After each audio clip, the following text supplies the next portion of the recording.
Ngithanda ukubingelela umphakathi wase-KZN. Ukhulumayo uBruce Mhlongo, i-founder yeJom Security. Nginesixwayiso nje esincane. Angifuni ukukhuluma kakhulu namhlanje. Futhi ngeke ngisakhuluma kakhulu. Sengizobuyela kule nto engiyijwayele kudala ukuthi ngiyenze kakhulu kunokuba ngikhulume. Kodwa-ke ngithi angisifake le sixwayiso njengobhuti omdala, njengobaba kwezinye iy'nsizwa ney'ntombi ezikulo mkhakha lo siwenzayo aba-security, including amaphoyisa, especially abantu abasebenza nangebhamu. Ngicela ukuthi sigade la ukuthi singagaxeliswa noma singayitholi sesilwa izimpi ezingaphandle komsebenzi lo esiwenzayo. Yes, i-most yethu bangena kwi-security ngoba bey'tshela ukuthi mhlambe iyo into engconywana noma enamathuba amaningi omsebenzi kunezinto ey'ningi mhlambe ezisihlulile ukuthi sikwazi ukuthi sizenze, noma singenazange sibe nama-resources or i-background ephilayo ukuthi singakwazi ukuthi sifunde izinto ey'cishe zibe ngconywana. Kanti akunjalo-ke, umsebenzi esiwenzayo njengamanje u-challenge kakhulu, and umsebenzi esiwenzayo ubucayi ngale ndlela, and umsebenzi esiwenzayo mumbi ngokuthi sigcina sesiy'thola sesifitha kuma-agenda noma sesiseva ama-agenda abantu abathize thina singazi. Uzofika uqashwe emsebenzini, ungene ufike unikwe leyo task oyinikwa yona, kanti awazi ngale ukuthi ubekelwe umgoka. Abantu bafuna ukukusebenzisa bekusebenzisele ezinye izinto. Ngeke ngaqondana-ke nalezo zinto mina from the past, but ngiyabonga ukuthi ngoba-experience yami angizange ngigaxele. Ngeyilanga ngathathwa enye insizwa la yangisa e-Witbank eMalahleni, kwangathi ngiyothola umsebenzi. Impela wawukhona umsebenzi wawulegit wokuthi ngiyogada iy'ndawo ey'thize zama-clients aka-Eskom. Ngoba umsebenzi wangiphilisa nami engangiyigxakekele ngaleso sikhathi. Ngithi anginishere nje le information ukuze nizobona ukuthi izinto zijule kangakanani. Ngithe mase ngifika ngale kanti base babesale i-foundation nje yokuthi ngenze lowo msebenzi engathi ngenza umsebenzi wokuzogada, kanti i-aim ngangizosetshenziswa ukuthi ngizobulala abantu abathize lapha noma umuntu othize okwakade kuyisigwili sadivosa nomfazi, kwasho ukuthi ikhampani oyibhalisa ngomfazi. Ngikhuluma ngento eyimayini mina eyinama-millions, okwakunekhampani eyayibizwa ngokuthi AT Coal, eyayithinta nabelungu abathize baka-Vanderberg. Mina ngilethwa ukuzolwa lezo zimpi nokuzo-eliminate labo bantu kuleyo nto enkulu. Ngingazi mina ngiy'tshela ukuthi ngizobe i-bodyguard noma ngizogada ama-site aka-Eskom. Ngithi anginisharishele leyo nto kwizinto engiyi-experience-ile. Uma sengikhona ngaphakathi siyashintsha into, sekuyavela ukuthi kahle kahle into ebengiyizele la ukuthi kuzobulawa lo muntu lo kuyena wayewu-mastermind wokuthi noma i-brain behind i-project yayiqalile yekhampani wakuthiwa AT Coal. Ngisho ngayigugulisha uzoyithola. Sebeyamdlela-ke lo muntu wakamusa, isibongo sakhe uRonnie Musa, uyongixolela ama ikhona ngoba ngizoyiveza le nto. Sekufanele abulawe lowo muntu. Isishintshile igame yonke. Mina sengihlale iy'nyanga la ngiy'tshela ukuthi ngizokwenza lo msebenzi, sengithenjiswa ama-millions la, kanti sekuzoshawa umuntu okuyena wayeqale umsebenzi wakhe, bagcina bemdlela lowo msebenzi wakhe behlangene nabanye abantu. Ekugcineni kwadinga ukuthi ngi-involve amaphoyisa aku-intelligence, ngi-involve nama-Hawks akhona lapha kuleya area. Ekugcineni kwenziwa i-sting operation, kwangathi umuntu usebulewe, yastagwa yonke into, kwangathi operation yenzekile, kwa-celebrate-wa-ke, bejabula ukuthi umuntu sebembulele, baze bakhokha ngisho imali, bazi ukuthi usebulewe umuntu kanti akabulawanga. Kwadinga ukuthi ekugcineni ngifike emlindelweni wakhe lowo muntu ekhaya, sengihamba nephoyisa, sesizoveza ukuthi kwadingeka ukuthi sikhande ukuthi lo muntu ufile ukuze sisave impilo yakhe. Kodwa kwenzeka-ke emva kwalokho-ke lowo muntu, ngoba phela imali ihlezi ihamba phambili, wagcina imxolelile lowo mfazi wakhe omdala noma labo bantu babe behind the whole thing, benza ama-deals ama-millions.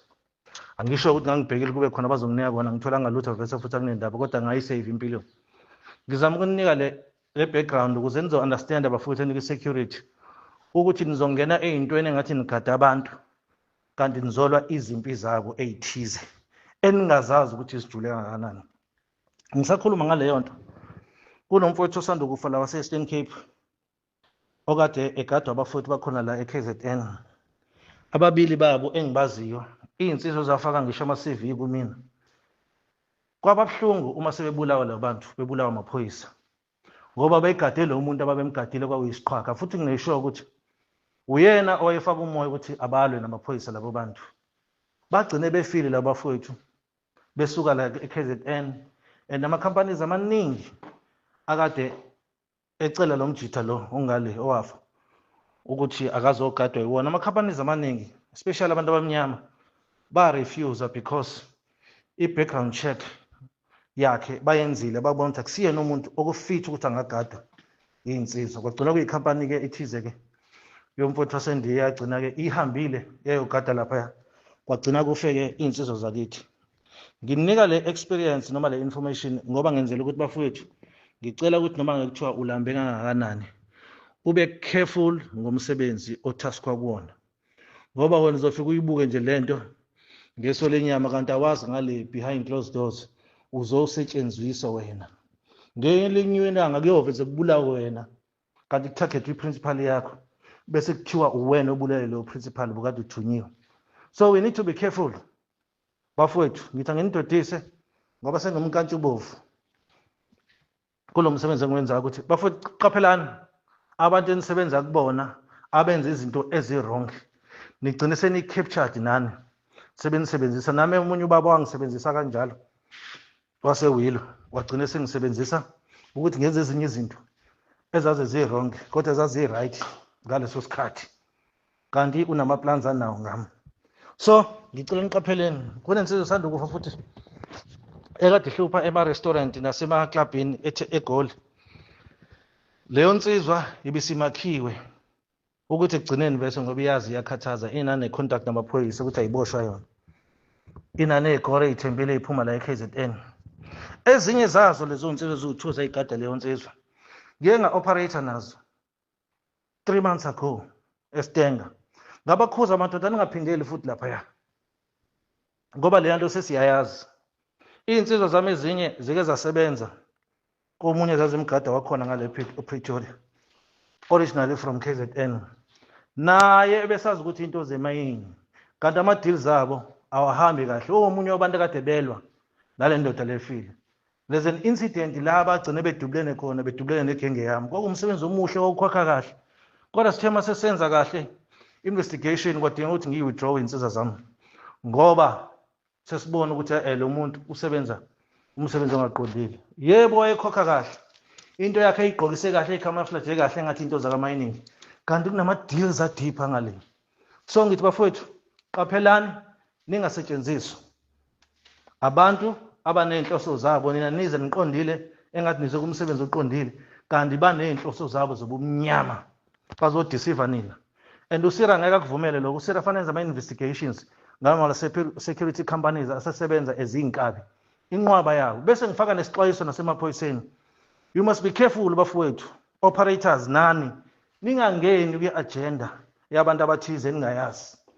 Yes kuba mnandi uma sothola information ngegangi eseyihluphe kakhulu esaziyo vese ukuthi izolo ezodubula kodwa sibe careful ukuthi singanikwa information ngabantu esekufanele beyo-eliminate ngoba sebesetshenziswe iy'nkokhelo ey'thize or iy'qhwaga ey'thize osomabhizinisi abathize. Mase beqedile ngabo ngoba bayazi sebebangcolisile bese besebenzisa amaphoyisa. Amaphoyisa azofika vese azi ukuthi azobhekana nabantu abanje balwe ngempela bese beyabashaya. Yingakho i-approach yami isikhathi esiningi ngikwazi ukuthi ngiyibambe igebengu ngiyiculise. Emva kalokho sesingabalanda ama-ISPEP.